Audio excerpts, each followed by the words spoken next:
বোরহানউদ্দিন উপজেলার হাকিমউদ্দিন বাজারে আজ জমে উঠেছে নির্বাচনী প্রচারণা। ভোলা ২ আসনে বাংলাদেশ জাতীয়তাবাদী দল বিএনপি মনোনীত ধানের শীষের প্রার্থী জনপ্রিয় নেতা আলহাজ হাফিজ ইব্রাহিমের পক্ষে মাঠে নেমেছে ভোলা জেলা ছাত্রদল ও ভোলা জেলা স্বেচ্ছাসেবক দলের নেতাকর্মীরা। বাজারের অলিগলি ঘুরে চলেছে লিফলেট বিতরণ, সাধারণ মানুষের সঙ্গে কুশল বিনিময় আর ধানের শীষের পক্ষে জোরালো গণসংযোগ করেছে তারা।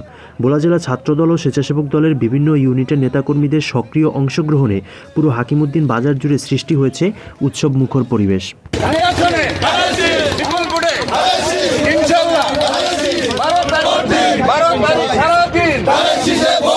এ সময় নেতাকর্মীরা বলেন, সাধারণ মানুষের স্বতঃস্ফূর্ত সাড়া পাচ্ছে তারা। ভোলা ২ আসনের মানুষ এখন পরিবর্তন চায়, তারা উন্নয়ন চায়, গণতন্ত্র চায়। আসন্ন নির্বাচনে তারা ধানের শীষের প্রতীকে আলহাজ হাফিজ ইব্রাহিমকে বিজয়ী করার জন্য মাঠে নেমেছে।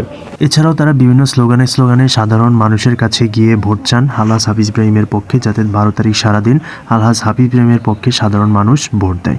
এ সময় নেতাকর্মীদের সরব উপস্থিতি লক্ষ্য করা যায় এবং তারা বাজারের অলিগলিতে ঘুরে বেড়ায় এবং সাধারণ মানুষের কাছে গিয়ে ভোট চায়।